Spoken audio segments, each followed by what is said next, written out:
নমস্কার বন্ধুরা, ডলি রন্ধনশালায় সবাইকে স্বাগত। আর আজকে তোমাদের সাথে শেয়ার করব দারুণ একটা চিংড়ি মাছের রেসিপি।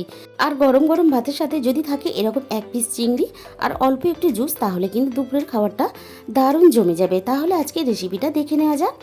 এখানে আমি দেখো বেশ কয়েকটা চিংড়ি নিয়েছি, আর চিংড়িটা একটু আমি বড় সাইজের নিয়েছি।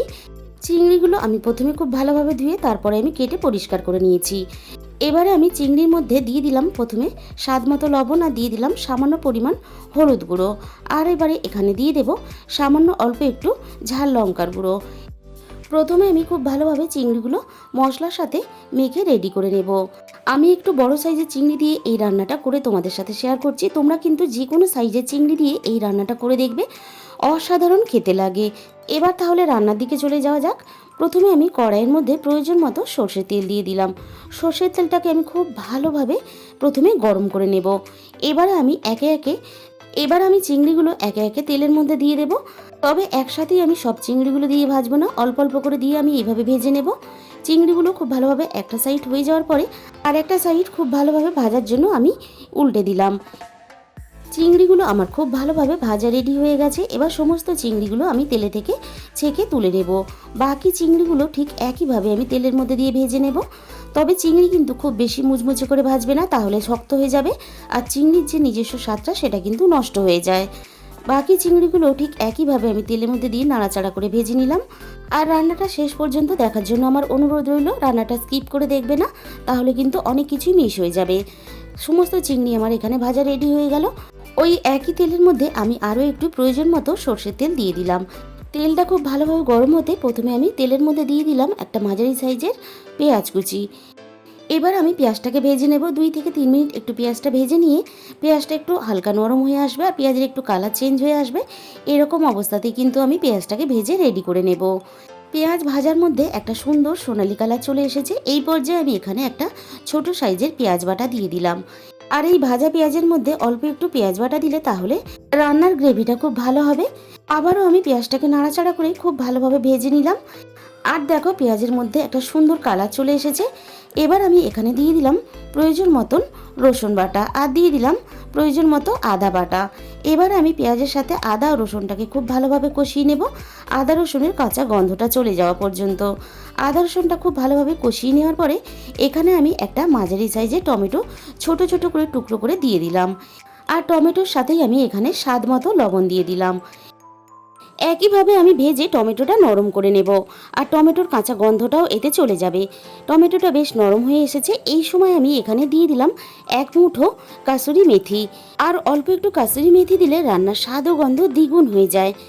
আর অল্প একটু কাসুরি মেথি অবশ্যই দেওয়ার চেষ্টা করবে। আর আমরা শুধু ভাবি বড় বড় রেস্টুরেন্ট বা হোটেলের রান্নার এত স্বাদ হয় কেন, আর তোমরা যখন নিজেরা এভাবে রান্নাটা করবে, রান্নার যে ফ্লেভারটা পাবে তোমরা, সেখান থেকে কিন্তু বুঝতে পারবে এই রান্নার স্বাদটা কতটা ভালো হতে চলেছে। সব কিছুর সাথে কাসুরি মেথিটা 3 থেকে 4 মিনিট আমি একটু কষিয়ে নিয়ে এখানে আমি প্রয়োজন মতন হলুদ গুঁড়ো দিয়ে দিলাম। আর আমি এখানে দিয়ে দিলাম 1 চামচের একটু কম ঝাল লঙ্কার গুঁড়ো। আর এখানে দিয়ে দিলাম 1 চামচের মতন গরম মশলার গুঁড়ো। এখানে কিন্তু আমি অন্য কোনো আর মশলা ব্যবহার করব না, তাহলে রান্নার স্বাদটা নষ্ট হয়ে যাবে। আর রান্নাতে ঝালের পরিমাণটা তোমরা তোমাদের নিজেদের মতন করে ব্যবহার করবে। মশলাটা আমি সব কিছুর সাথে খুব ভালোভাবে কষিয়ে নেব। মশলাটা যত ভালোভাবে কষাবে রান্নার স্বাদটা তত ভালো হবে। মশলার পাকটা আরও একটু হতে থাক। এই সময় আমি গ্যাসের ফ্লেমটা কমিয়ে দিয়েছি। এবারে একটা মশলা বানানোর জন্য আমি মিক্সিং জারের মধ্যে দিয়ে দিলাম অল্প একটু ভাজা চীনাবাদাম, আর দিয়ে দিলাম 1 চামচ পরিমাণ চারমগজ। আর এখানে সব শেষে দিয়ে দিলাম 1 চামচ পরিমাণ পোস্ত।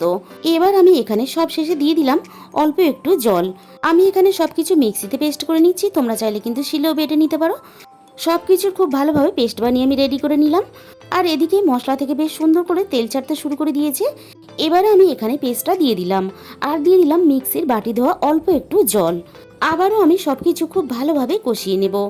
বাড়িতে গেস্ট আসলে বা যে কোনো দিনে এই রান্নাটা তোমরা করে দেখো। বাকি সব রান্নার বাটিকে সাইডে সরিয়ে রেখে পুরো ভাতটাই কিন্তু এই রান্নাটা দিয়ে খেয়ে ফেলবে।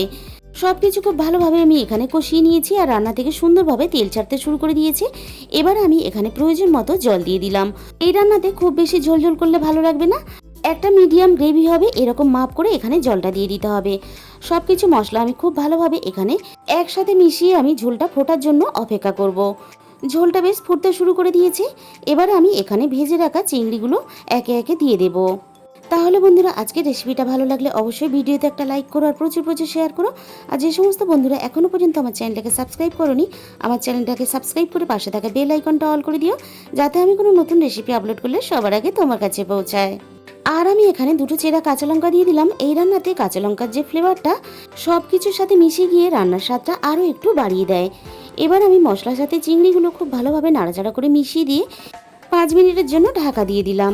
যেহেতু চিংড়ির সাইজটা একটু বড়, তাই নরম না হলে কিন্তু খেতে ভালো লাগবে না। 5 মিনিট পরে আমি এখানে ঢাকা খুলে দেখে নেব চিংড়িটা নরম হয়েছে কিনা। গ্রেভিটাও অনেকটা কমে এসেছে আর চিংড়িটাও বেশ নরম হয়ে গেছে। আর রান্নাটা কতটা লোভনীয় হয়েছে তোমরা সেটা দেখেই বুঝতে পারছো। তবে চিংড়ি কিন্তু খুব বেশি সিদ্ধ করবে না, তাহলে চিংড়িটা শক্ত হয়ে যাবে। একঘেয়েমি চিংড়ি রেসিপি থেকে বেরিয়ে এসে একবার হলেও এইভাবে বানিয়ে দেখো। বাড়ির ছোট থেকে বড় সবাই কিন্তু বারবার রিকোয়েস্ট করবে এইভাবেই বানানোর জন্য। আর খাওয়ার সময় যদি এরকম একটু সাজিয়ে গুছিয়ে পরিবেশন করে যায় তাহলে তার কথাই নেই। যতটা ভাত খাওয়ার কথা তার থেকে একটু ভাত বেশি খেয়ে ফেলবে। আর তোমাদের মূল্যবান সময় দিয়ে আমার এই রেসিপিটা এতক্ষণ সময় ধরে শেষ পর্যন্ত দেখার জন্য তোমাদের সবাইকে অসংখ্য ধন্যবাদ। তাহলে বন্ধুরা আজকের ভিডিওটা এই পর্যন্ত। দেখা হবে অন্য কোনো নতুন রেসিপির সাথে। ততক্ষণ সবাই সুস্থ থেকো, ভালো থেকো, সাবধানে থেকো।